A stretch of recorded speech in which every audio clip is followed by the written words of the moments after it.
दो है ना, एक तो वो जो है ब्रह्म है, और एक जो ब्रह्म का जो चिदाभास जो पड़ा हुआ है। तो चिदाभास जिसको प्राण, एक जगह वो छठे 13वें अध्याय के छठे श्लोक में आया, वहां चेतन शब्द आया।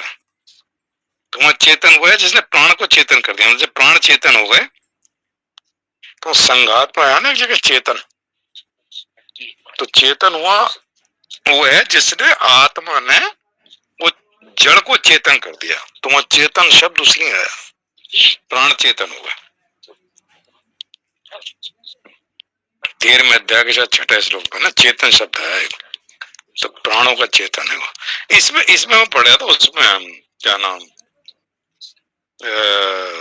पंचदशी में उसने कहा चेतन, देखो चिदाभास बिना चेतन के होगा नहीं, प्रतिबिंब तो बिंब होना चाहिए। तो चिदाभास, चेतन और लिंग शरीर तीनों जब मिल जाते हैं, मतलब लिंग शरीर के साथ, मतलब आत्मा ने औपाधिक उपाधि ले ली लिंग शरीर के साथ, अविद्या के कारण लिंग शरीर के साथ तादात्म्य कर लिया, तब वो जीव बना। तो जीव में वो कहता तीनों चीजें हैं, खाली चिदाभास नहीं है। जो चिदाभास कब चिदाभास प्रकाशित करेगा लिंग शरीर को, उनकी इंद्रियों को, तो लिंग शरीर होना जरूरी है।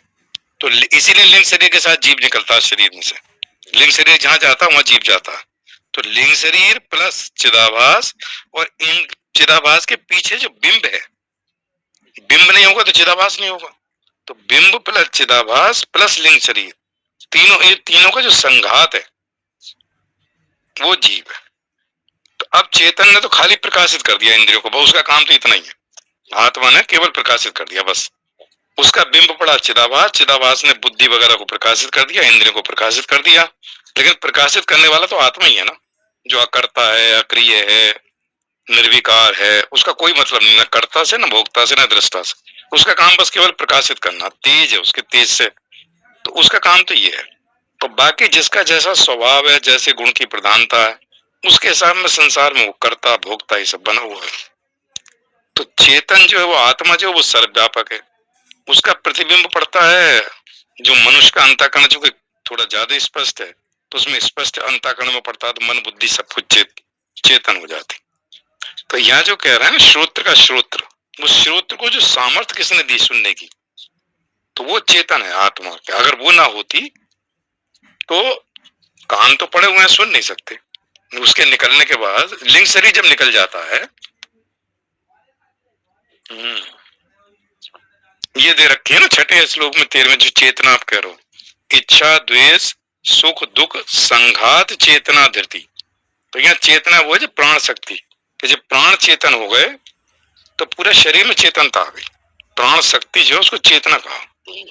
तो जो जड़ प्राण है उसको उस आत्मा ने उनको सबको चेतन कर दिया।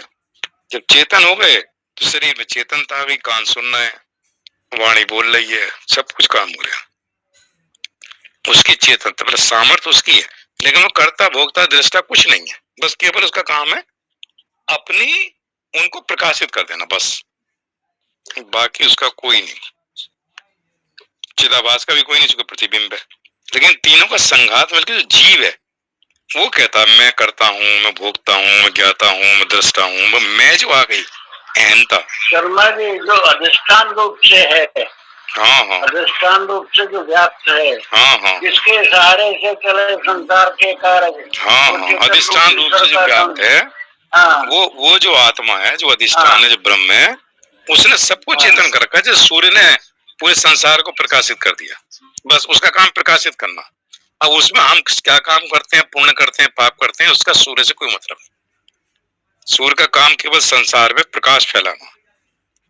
उसमें हर आदमी अलग अलग काम कर रहा, ना सूर्य को पुण्य लगता ना पाप लगता, प्रकाश। लेकिन प्रकाश में ही भगवान ने कह दी सूर्य में जो तेज है वो मेरा है, तो सूर्य का तेज भी मेरा, मतलब हर चीज के पीछे मैं ही हूँ। मतलब सूर्य की जो विभूति है तो उसके पीछे ही मुझे देखो, उसके प्रकाश में मुझे देखो। जल है तो जल में रस में ही हूँ, मतलब हर चीज के जो अधिष्ठान है, जो आश्रय है, वो मैं हूँ। मतलब जल पे मत, हर चीज के मूल में जाओ। शर्मा जी वो जो 13वां अध्याय है ना, उसका 2 भाग है, चाहे आप व्यष्टि दृष्टि से देखो चाहे समष्टि दृष्टि से। एक भाग है मैं का और एक भाग है मेरा का। तो जितने तत्व है, जितने वो ये धृति वगैरह जो भी है, संघात है, जो भी, ये सब मेरा में आ जाते हैं। चाहे समष्टि की दृष्टि, ईश्वर की दृष्टि से भी। तो वहां पर दो भाग कर दिया, मैं और मेरा, और सबका स्रोत जो यहाँ केनोपनिषद में आया ना, सबका स्रोत तो ब्रह्म तत्व है। लेकिन ये बोलना बड़ा ये है मेरे भाषा में, क्योंकि 13वां अध्याय एकदम वो अद्भुत है ना। वहां तो जब एडवांस हो जाता आदमी तो न तो सत है न असत है। तो लेकिन आप जल्दी से ये मिलता नहीं है कि जड़ भी नहीं है चेतन भी नहीं, ऐसा नहीं मिलता है। क्योंकि जड़ चेतन तो अनुभव में आता है ना दोनों। सत और असत तो दार्शनिक हो गया, मतलब वो विवेक से होगा आपका। जड़ चेतन तो प्रत्यक्ष अनुभव में आता है।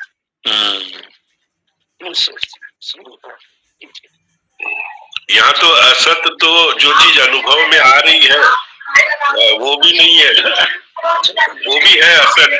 जो अनुभव में नहीं आ रही है वो भी सत है। तो सत असत में तो वो विभाग और ज्यादा सूक्ष्म हो गया। लेकिन जड़ चेतन का ऐसे मिलेगा नहीं कि जड़ भी नहीं है चेतन भी नहीं है। मतलब मेरे ध्यान में नहीं आ रहा है, हो सकता कहीं हो।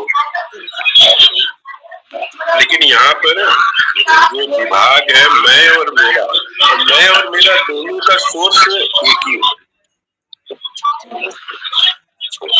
वो समझती नहीं है, वो व्यक्ति नहीं है, वो ब्रह्म ही है। मतलब उस हिसाब से बाबा आपका माइक खुला बाबा।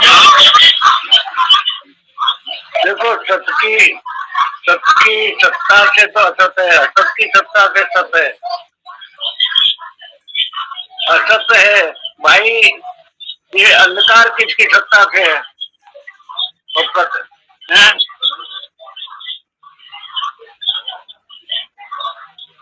असत की शक्ति सत्ता से ही है ना। अगर शक्ति सत्ता न हो तो असत कहाँ से हुआ?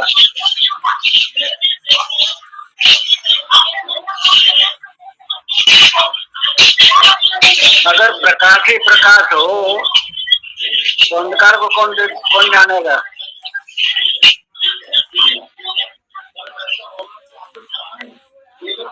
ठीक कह रहा हूँ। सत की सत्ता, असत और सत के साथ सत की सत्ता से असत। अगर सत ना हो तो असत भी नहीं होगा ना।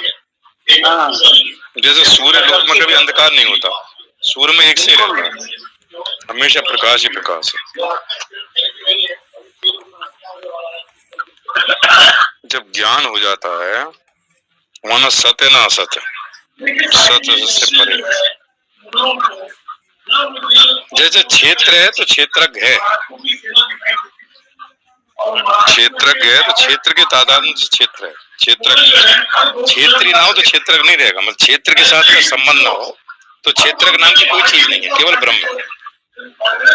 क्षेत्र के तादाद में क्षेत्रज्ञ। तो जीव जो है जब तक उसने उपाधियों के साथ तादाद कर रखा है तब तक वो जीव है। सारी उपाधियों से अगर तादाद में समाप्त हो जाए तो जीव नाम की चीज नहीं है।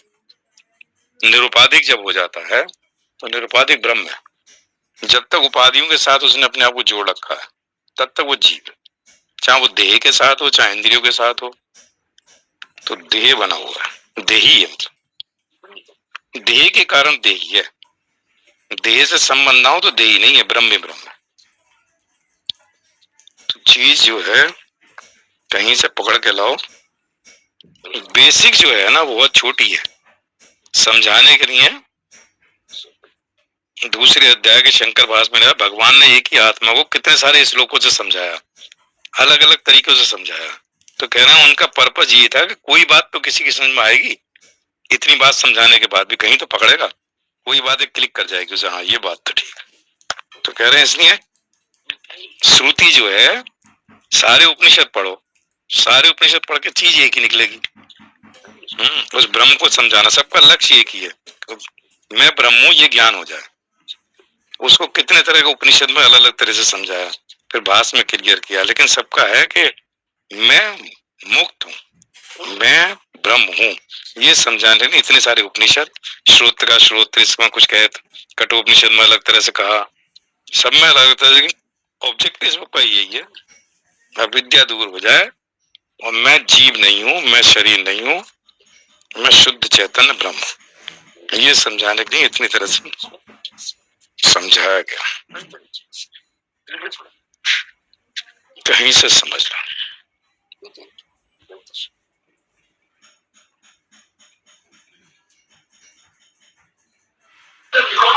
तेरहवें अध्याय में 12वें श्लोक से लेकर के 17वें श्लोक तक ब्रह्म तत्व की पूर्ण व्याख्या दे दी है।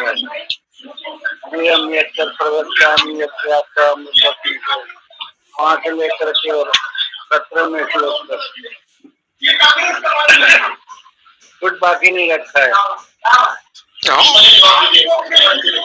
13वें अध्याय का 12वें श्लोक से और 17वें श्लोक तक दिए को समझाना शुरू करो ना।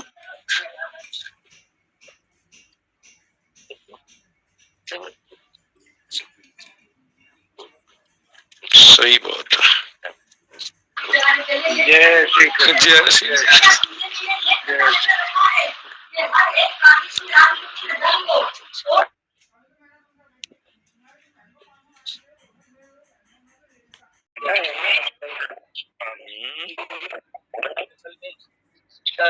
किसी का माइक चेतन चिदाभास में मतलब जो चेतन तत्व जो बिंब है, जो बिंब है चिदाभास है, इसमें लोगों को भी पता ही नहीं चलता। बड़ी समझ चेतन चिदाभास और शरीर बनकर जीव है, मतलब उनका संघात कहा था। चेतन चिदाभास और लिंग शरीर तीनों औपाधिक चेतन। नहीं ऐसा है, बताऊं, ये संघात में जो है ना, संघात में ये चेतन तत्व नहीं है। देह का जो संघात है, जो देह का संघात है, प्रश्न यही तो था ना कि ये जो श्रोत्र, ये बेसिकली तो जो देहेंद्रिय का संघात है ये तो अचेतन है। अब ये अचेतन है, ठीक है ना, अब ये अचेतन है लेकिन चेतन दिखाई दे रहा है। और ये इंद्रियों को व्यापार में आखिर कौन लगा रहा है, उसका मुख्य ये था। उसने क्या किया है, उसने अपना कंक्लूजन ड्रॉ किया कि कोई देवता अंदर होता होगा जो इनको अपने कार्य में लगाता होगा, और वो यही समझ रहा था कि वो जो देव है जो कार्य में लगाता होगा वही फाइनल है। जैसे इंद्रियों का देव बता रहा, नेत्र का सूर्य है उनका ये। अगर ये नहीं, यहाँ पे थोड़ा और भी उससे था, वो तो अधिष्ठान उसके वो अलग हो गए, लेकिन उसको ये इसको प्रेरित कौन कर रहा है, समझ में नहीं। वो तो ऐसा देवता हो गए, वो अलग हो गए, वो तो आपके आदिदेव में आ गया। और अब वो उसके दिमाग में था कि ये जो चेतन तत्व है, चेतन तत्व जो है, यही तो मतलब इसको चेतन तत्व इन सबको नियुक्त कर रहा है। चेतन तत्व नियुक्त नहीं कर रहा उसको, तो खाली भरना फिर वो करता बना, उसकी सामर्थ्य से, उसके सामर्थ्य से, उपस्थिति मात्र से हो रहा है, मतलब प्रकाश। हाँ, बाकी तो ये अपने जो इंद्रिय जो संघात है, ये संघात अपने अपने कार्य में लगा हुआ है, और ये अपने अपने कार्य में लगा, इसमें खाली उसकी उपस्थिति मात्र है बस इसकी, बाकी तो लगा हुआ है सब अपने अपने उसमें, अपने अपने विषयों में लगे हुए हैं सारे के सारे। तो यही था थोड़ा सा। एनीवे अभी तो चलेगा ये, अभी तो ये विषय चलेगा, बहुत बढ़िया है ये। अच्छा है।